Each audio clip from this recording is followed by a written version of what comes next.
What's going on there, YouTube, and welcome back to another comic book video. Okay, so we're going to continue our coverage over X-Men comics. And with that being said, we just finished our coverage over the Mutant Massacre storyline. Now, when it came to the Mutant Massacre storyline, that was the first ever X-Men crossover ever done in Marvel Comics. But now we have to work our way up to the fall of the mutants. Now, this was not really a crossover.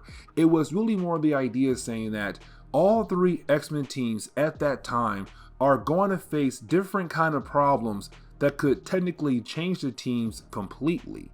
Now remember, around this time you have three X titles: New Mutants, Uncanny X-Men, and X-Factor. And so, like I said, when it came to the fall of the mutant storyline, it was not really a crossover. None of these teams actually meet each other. Instead, each team is going to have to face their new problems on their own, which is going to change their teams completely in different kinds of ways. Now, we're going to have to work our way up to that crossover because there were a lot of stories being done between the Mutant Massacre and the fall of the mutants that we have to talk about. In particular, Uncanny X-Men number 215 through 218. And the reason why, because the X-Men team is getting reshuffled. You're going to have some new members to the team while some old members are put on the sideline. And you see what I mean as we go through today's video. And so getting into Uncanny X-Men number 215, we do pick up with Madeline Pryor. Now remember, when it comes to Madeline Pryor, she is the clone of Jean Grey. But around this point in time, no one knew that she was the clone of Jean Grey. Matter of fact, everybody thought that she was just a woman that looked very similar to Jean Grey. Now, she did go on to marry Cyclops and they had a child together, better known as Cable. Now, over in X-Factor comics around this time, Cyclops left her and his son behind to go form X-Factor alongside with Angel, Beast, Iceman, and the newly returned Jean Grey. He has not told his wife that Jean Grey has come back to life, the woman he used to love before her. And so right now, he's hanging out with her over at the base of X-Factor. Now, something else to mention is that when it comes to Madeline Pryor, she does not remember the early days of her life. Now, we all know why, because she is the clone of Jean Grey. But when it came to the X-Men stories around this time, they said because she was in a plane crash and she was the only survivor of that plane crash, she had forgotten everything else about her life before that plane crash. And so as we dive into Uncanny X-Men number 215, we see her kind of reliving that plane crash as the plane does crash and she is the sole survivor. Now, right after she's able to walk out of that wreckage, she's then grabbed by two paramedics who then throw her on an ambulance. Now, right off the bat, we are told that these two guys are not paramedics. Matter of fact, they are Marauders. Now remember, Marauders were the main bad guys in the Mutant Massacre storyline. They were going around killing Goth Morlocks left and right. And the question is right now, why did they go after Madeline Pryor? Because the opening pages of this book, we are left to believe that this is a flashback. That right after she was able to survive that plane crash, she was grabbed by the Marauders, but she was able to get away. Well, not really. She almost got away, but as soon as she tried to get away, she got shot from behind by a Scalp Hunter. And so we're left to wonder, did this really happen or is this a dream? And so then we pick up with Storm, who is currently getting ready to send most of the X-Men away. Now the reason why, because 3 of the X-Men got seriously injured in earlier story arcs: Kitty Pryde, Colossus, and also Nightcrawler. And so they need some time to heal up. The other 4 characters who are also being sent away are technically newbies and they need some training, and that would be Rogue, Psylocke, Longshot, and also Dazzler. And so those 4 characters, plus the 3 who are injured, are all going over to Muir Island to get healed up, but to also get some training in. Now, Storm and Wolverine, they are going to stay behind. But the reason why Storm is doing this is because she feels like the mansion is not a safe place for the newbies nor the ones who are injured. Because again, this story arc comes right after the whole Mutant Massacre storyline. And so Storm is afraid of the idea of the Marauders coming here and attacking the place. And so she'll feel more comfortable if everybody is away getting trained and getting healed, while her and Wolverine stay behind to handle different kinds of situations. Now we do jump back over to Madelyne Pryor, and when we do, is her now waking up in a hospital after being shot in the head by a scalp hunter. Now again, we have no idea if this is a flashback right after the plane crash or she's having some kind of nightmare. Either way, we are told that she was able to survive the shooting done by Scalp Hunter and she was brought to a nearby hospital. Now, of course, they had no idea how to identify her, and so they had no idea who she was. But as soon as she does wake up, she tells them, "My name is Madelyne Pryor." But again, we're left to wonder, is this some kind of dream, or is this a flashback that takes place right after the plane crash that she had supposedly survived? But then we have to jump over to Wolverine and Storm. Now remember, those 2 characters stayed behind. They didn't go to Muir Island because they have to handle some things in the area. And one of those things is Sarah Gray. Now remember, Sarah Gray is the sister to Jean Grey. Now when it came to Sarah, her main goal around this point in time was to speak on behalf of the mutants, to tell the world that mutants are technically not evil, that mutants can be great people and be great for humans and mutants to work alongside with one another. Now when it came to Sarah, because she was labeled as a mutant lover, you had all these different groups out there who were trying their best to get rid of mutants go after her. And matter of fact, over in the X Factor comic, her house was blown up when Cyclops and Jean Grey were trying to pay her a visit to tell her your sister is alive again. But unfortunately, she was not home and the place was blown up. Now, our 2 heroes, they did survive, and luckily Sarah was not home, so she also survived. And so this is Storm and Wolverine coming here because they heard that something happened to her house. Now, when it comes to Wolverine, he tells Storm, hey, Sarah's not dead. Sarah is alive, just not here though. We got to figure out where she went to. But that is the moment Wolverine realized he picks up 2 other scents, Cyclops and Jean Grey. And like I said, around this time, no one really knew that Jean Grey was alive again except X Factor and the Fantastic Four. X-Men had no idea that Jean Grey is alive. And so for Wolverine, he's all like, this can't be true. There's no way I should be able to pick up Jean Grey's scent. But he does. And when he does, he goes berserk and on accident knocks out Storm and runs off into the forest to kind of process the whole idea that the woman he loves is now alive again. Now we do jump back over to the other members of the X-Men who are currently on their way over to Muir Island. Now, on the way there, we get the idea of how seriously injured Kitty Pryde is, because in the Mutant Massacre storyline, she was shot in the back by one of the Marauders, which affected her powers to the point where she can no longer stop phasing.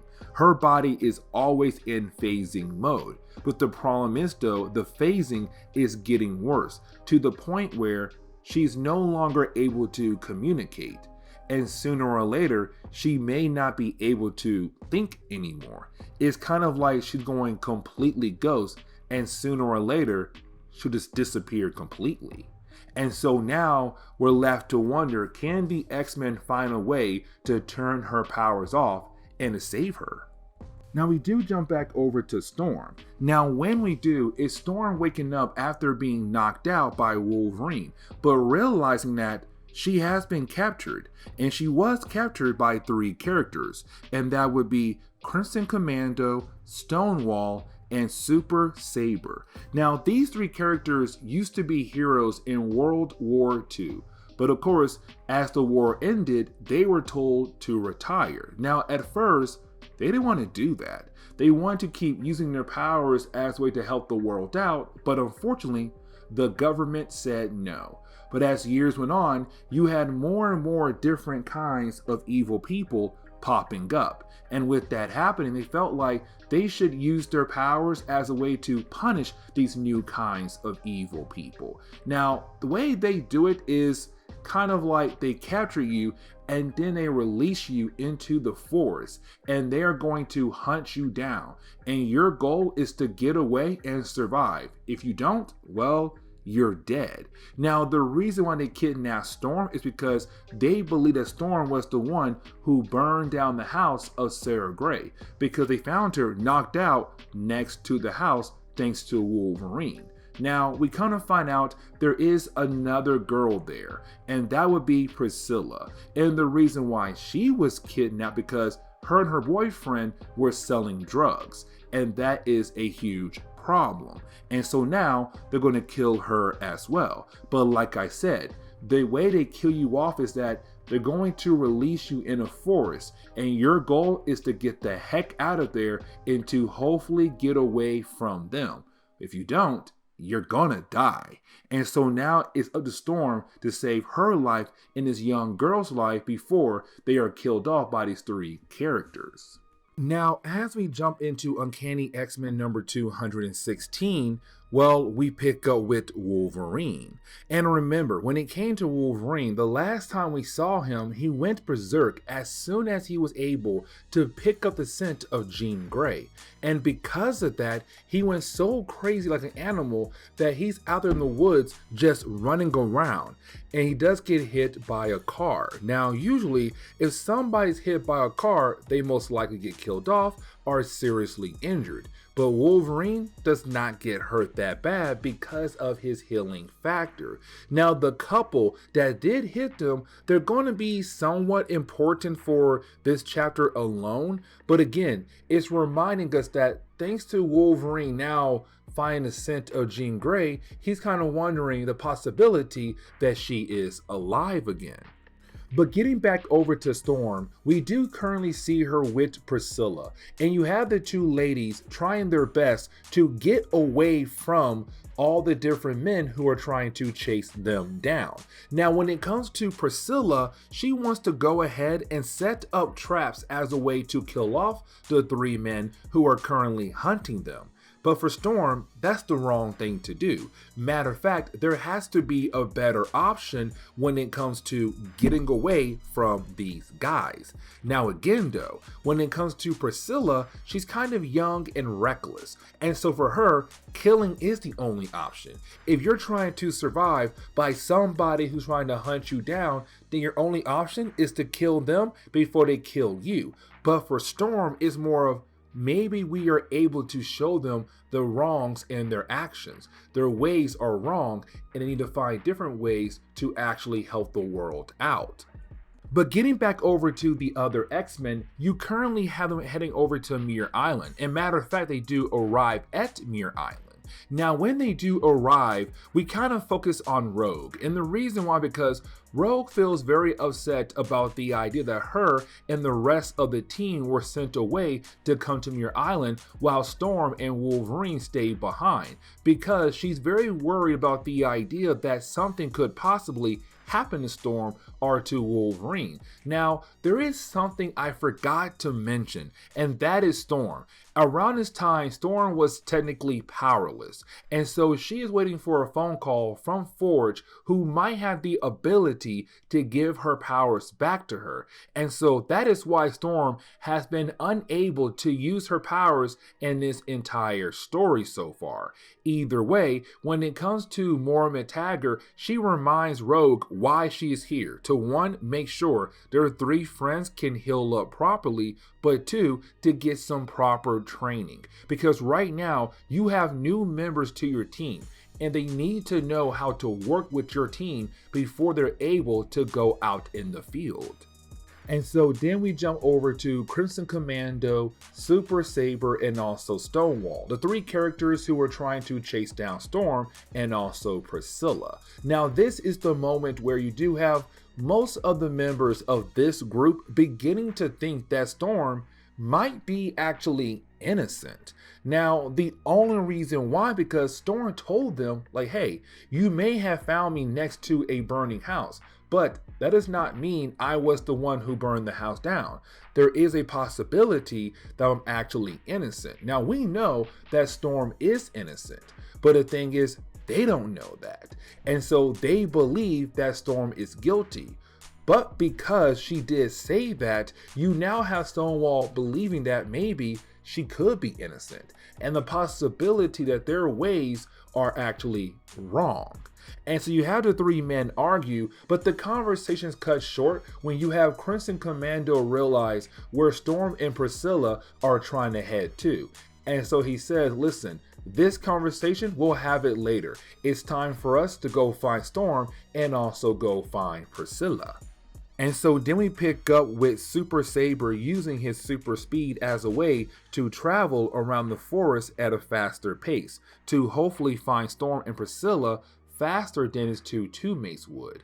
Now he does set off one of Storm's traps, and when he does, well, Storm realizes if she is able to stay close to him, then he'll be unable to run away. And so her goal is to take him out without actually killing him.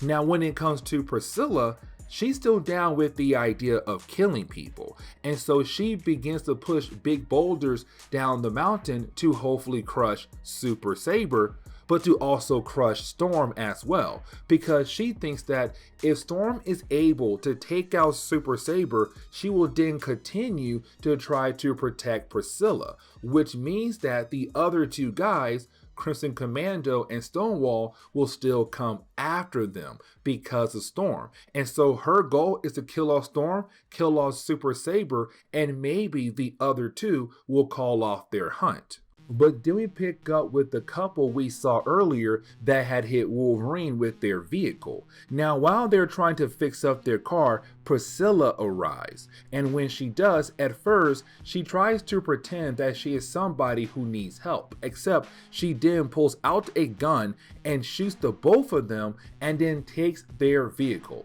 killing them and leaving them there. Now Wolverine finds their dead bodies, and that right there ticks off Wolverine even more. Now we kind of find out that, well, unfortunately, she didn't get that far. She crashed the car, and so now she has no choice but to try to find a new way to get the heck out of that forest. Except before she is able to do anything, somebody comes from behind and knocks her out. Now while Priscilla's knocked out, that is the moment where you have Stonewall appear. Now when Stonewall does appear, well, he tries to go after Priscilla, except Storm appears and Storm is able to take out Stonewall. But right after she does that, well, then you have Priscilla wake up wanting to kill off Storm, because again, she believes that Storm might bring the others over to her, and hey, Stonewall just appeared, which means Crimson Commando could not be too far away. Except before you have Priscilla being able to kill off Storm, well, Crimson Commando kills her off. And now it's him saying, one down, one more to go. Now it's time for me to kill off Storm. Except Wolverine is there as well. Now, Storm does not want Wolverine to actually help. Instead, what she wants to do is take on Crimson Commando on her own. And the reason why, because one, she wants to prove that she is not evil, but two, this is her battle. And so once she's able to actually defeat Crimson Commando, she's all like, listen, I'm not going to kill you. Even though you wanted and tried to kill me, I'm not going to kill you, because it's time for me to talk to you. It's time for me to tell you to do the right thing. Like, yes, you're trying to help out the world, but the way you are doing it is currently wrong. And so you need to find a different way. You need to find a better way to actually help out the world. But first, you need to tell the police what you have been doing up in these woods, killing off people left and right. And maybe they might try to, give you a short sentence. But once you are out, then you must work on being a better person. And this ends the first story we're going to cover in today's video, because the next 2 chapters is really more about Dazzler fighting against the Juggernaut. And so then we jump into Uncanny X-Men number 217.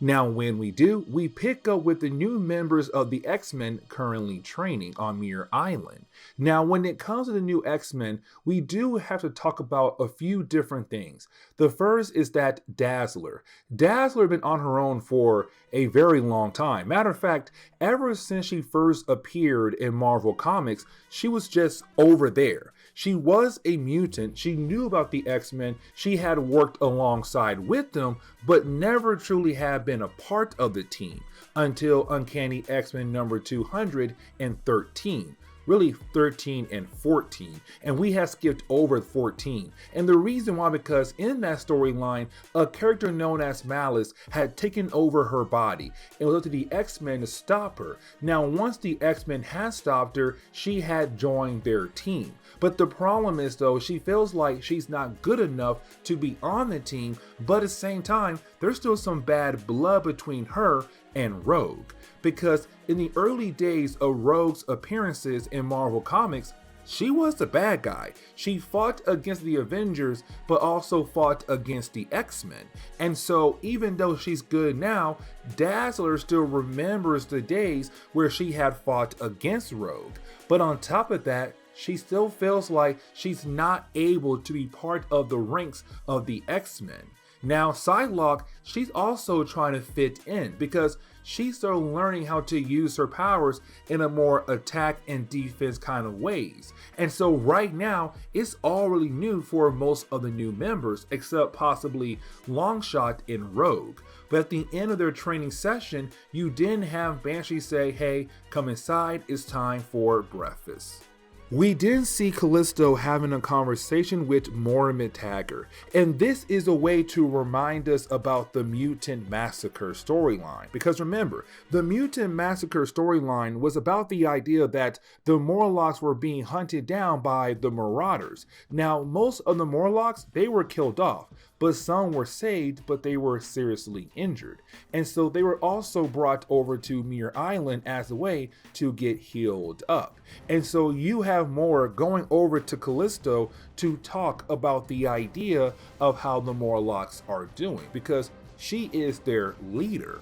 Now this leads into a small battle between Callisto and also Dazzler. And the reason why, because Callisto wants Dazzler to realize that she cannot just get by her looks, that she has to learn how to fight, because now she's part of the X-Men, and that is a very huge thing. You're going to run into different kinds of battles, and you need to have a better understanding how everything works.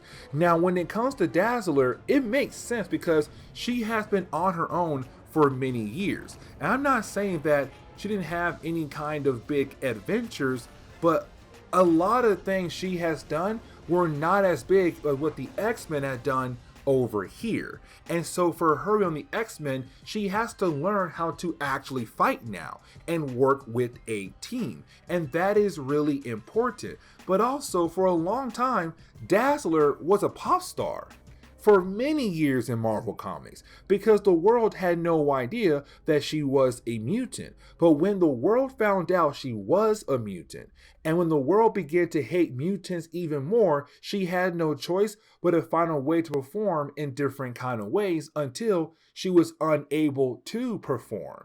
And so now it's Dazzler realizing that her entire life has completely changed. And fighting against Callisto did not help as well, because now she's being constantly reminded that she needs to learn how to fight with the X-Men, how to be a better fighter. And so with it all happening in the training session, you have her leave and go into town wanting some alone time.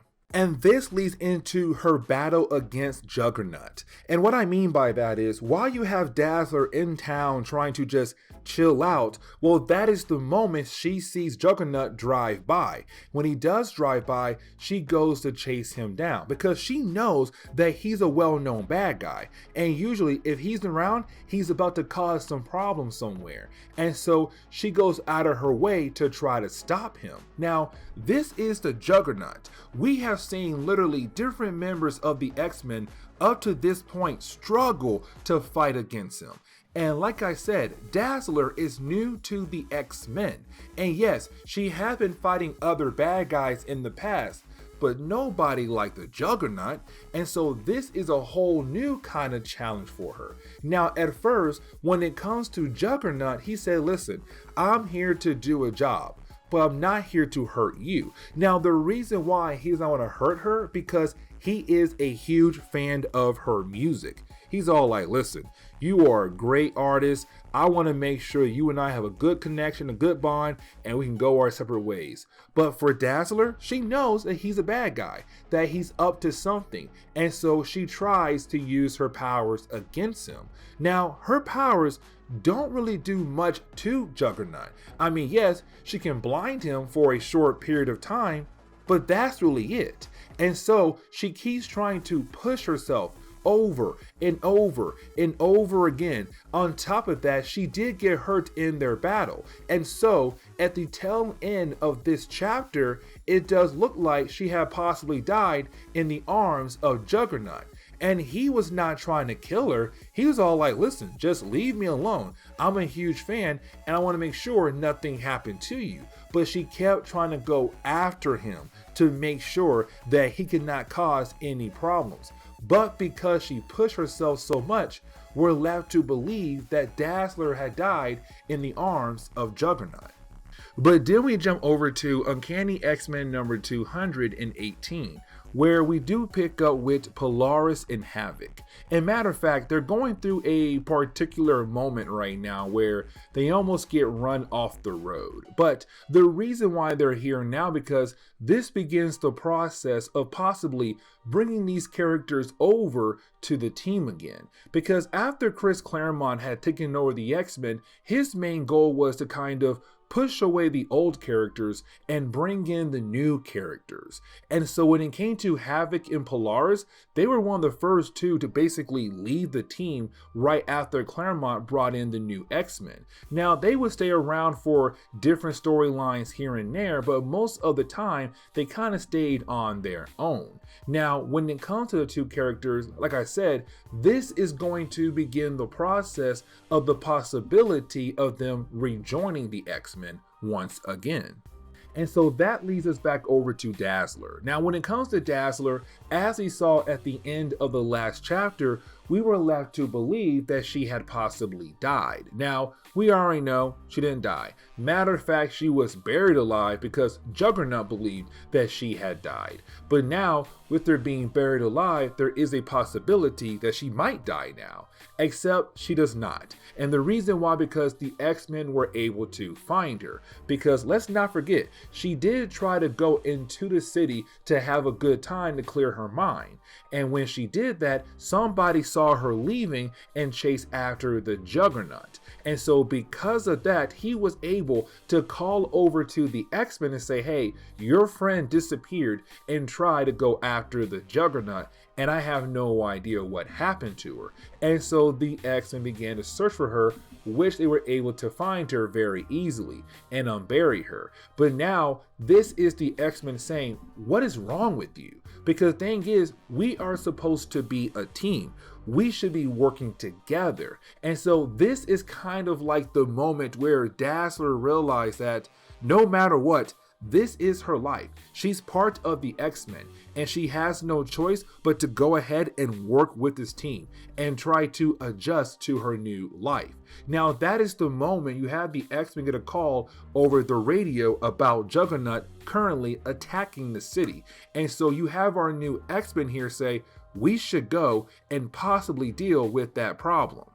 And so that leads into our 4 heroes working together to fight against the Juggernaut. Now, this is really huge. And the reason why, because this is the first time you have these 4 characters working together. That's really huge right there, because these 4 characters are all mostly new to the X-Men team. Rogue, not really, but the other 3, yeah, most definitely new. Psylocke, she had been around for a while, but she was more of a reserve member. The other 2, they are freshmen on the team, and so they have to learn how to fight alongside with Rogue and Psylocke. But either way, it's still kind of cool to see the 4 heroes come together to actually defeat the Juggernaut. Now, once they're able to do that, they get word that this entire time was Juggernaut just trying to keep them busy long enough so that Black Tom would be able to rob a bank. And so for our heroes, they're kind of upset about the idea they fail for the whole keep the superheroes busy long enough so somebody else can do something else over there. And so they're saying, listen, even though we failed to technically save the day when it comes to Black Tom, at least we were able to work together and take down a powerful threat. And so this is why I kind of want to cover this storyline right here to kind of tell you guys the X-Men team is going to get reshuffled. You're going to have some old folks are gone and new folks come in. But then we have to jump back over to Havoc and Polaris. Now, when we do, you have our 2 heroes going out of their way to check in on some campers at a camping site. Except when they get there, they kind of find out all the campers have been killed off. All their equipment has been ruined. And the question is right now, what happened to the campers? And we come to find out they were killed off by an alien race known as the Brood. And the only reason why we know that because the Brood use special kind of creatures as a way to travel across the universe. And that special kind of creature is here right now dead on Earth, which means the Brood had used this creature to come to Earth, and the Brood are a very nasty kind of aliens that could cause a lot of problems for our heroes. But this is where we are going to end today's comic book video. So please leave me a like down below and subscribe. But guys, see y'all next time. Later.